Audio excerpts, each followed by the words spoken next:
নমস্কার, শ্রাবণীস কিচেন থেকে আমি শ্রাবণী তোমাদের সকলকে স্বাগত জানিয়ে আজকে নতুন রেসিপি শুরু করছি। আজকের রেসিপির নাম, আশা করি তোমরা সবাই খুব ভালো আছো বন্ধুরা, পরিবারের সকলকে নিয়ে খুব ভালো থেকো এই কামনাই করি। আর যারা আমাকে সাবস্ক্রাইব করে দেয় তো অসংখ্য ধন্যবাদ, অপরন্ত ভালোবাসা জানাই। আর যারা এখনও সাবস্ক্রাইব করোনি প্লিজ সাবস্ক্রাইব করে আমার পাশে থেকেও আমার পরিবারের সদস্য হয়ে যেও।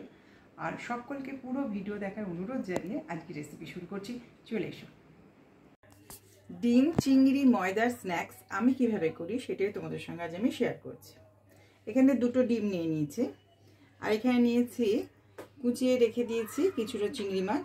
এটা বড় বড় দেখে 4টে চিংড়ি মাছ নিয়েছি, তাকে ভালো করে পরিষ্কার করে ধুয়ে নিয়ে কুচিয়ে নিয়েছি। নিয়ে নুন হলুদ দিয়ে আর একটু ভিনিগার দিয়ে আমি এটাকে ম্যারিনেট করে রেখেছি।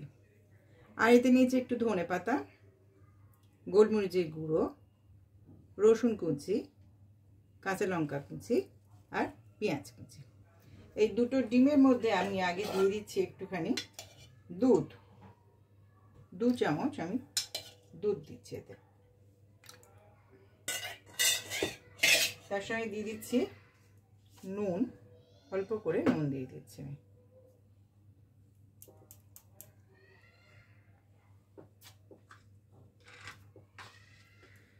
এটাকে ফেটিয়ে নেব। তার আগে আমি গ্যাস অন করে কড়া ফ্রাই প্যান বসিয়ে দিয়েছি। এতে দিয়ে দিচ্ছি রসুন কুচি, কাঁচা লঙ্কা কুচি, পেঁয়াজ কুচি সব দিয়ে দিলাম।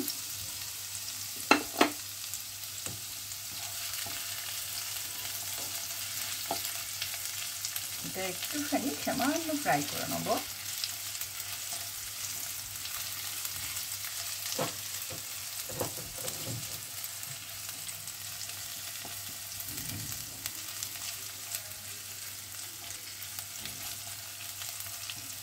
একটু ভালো করে নাড়াচাড়া করে নেব। তারপর দিয়ে দেবো চিংড়ি মাছ। এই যেগুলো কুচিয়ে রেখেছিলাম, চিংড়ি মাছগুলো একদম ছোট্ট ছোট্ট করে কুচিয়ে রেখেছিলাম, সেগুলো দিয়ে দিলাম।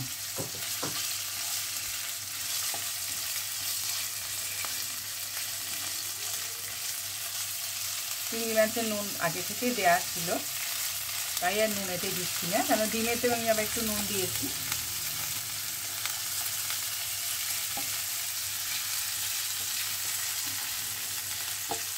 কীভাবে ডিম চিংড়ি ময়দা স্ন্যাক্সটা হয় সেটাই মন দিয়ে দেখে না।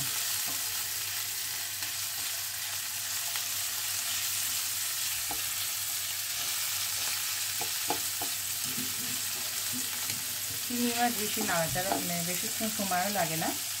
এখন দিয়ে দিচ্ছি গোলমরিচের গুঁড়ো আর ধনে পাতা।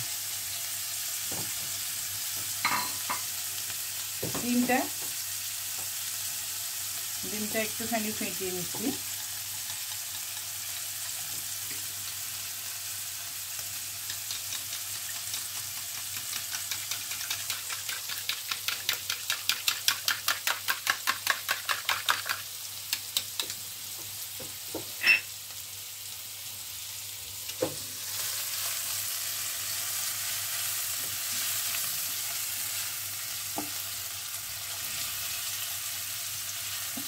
মাছগুলো খুব ভালো করে ভাজা হয়ে গেছে।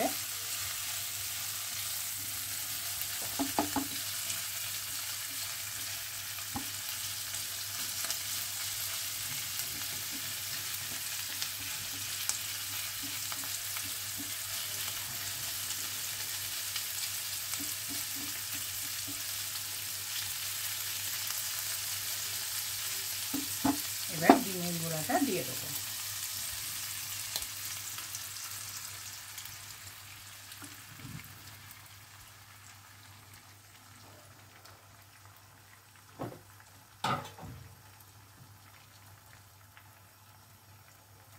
এটা অমলেটের মতো হয়ে গেল একটা।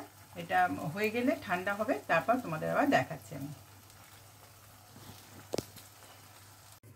এই অমলেটটা হয়ে গেছে, এটা ঠান্ডা হলে পিস পিস করে কাটবো এটাকে। এবারে নিয়েছি ময়দা। এখানে নিয়েছি 1/2 কাপ ময়দা, 1/4 কাপ বেসন আর 1/4 কাপ চালের গুঁড়ি। তার সঙ্গে নিয়েছি কালো জিরে, একটু দিয়েছি জোয়ান, এখানে গোলমরিচের গুঁড়ো, ধনে পাতা, আর এখানে দেবো রসুন পাউডার, একটু রসুন পাউডার দেবো। তোমার কাছে পাউডার না থাকলে কুচিও বেটে দিতে পারো, রসুন কুচিয়ে সেটাকে পেস্ট করে নেবে, সেটাও দিতে পারো। আর দেবো এখন আমি এটা চাট মশলা,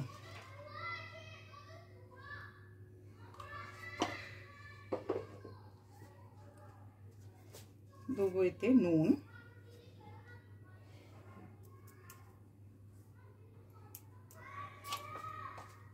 আর দিচ্ছি সামান্য বেকিং পাউডার 1 চিমটে।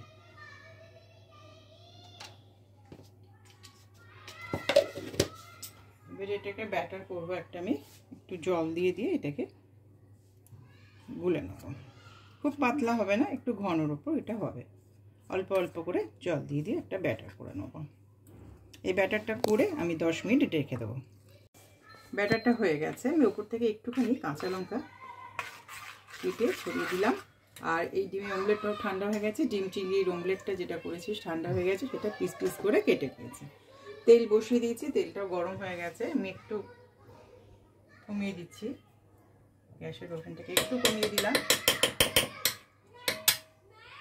আর একটা এটা যেন এরমভাবে লেগে থাকে ব্যাটারটা, দেখো এই খুব পাতলা যেন না হয়, সেটা একটু দেখে নেবে।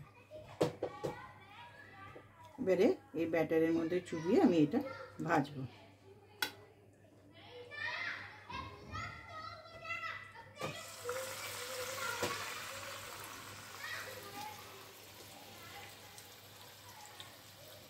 আবার একটা নিচ্ছি, নিয়ে এখানে দিয়ে দিলাম।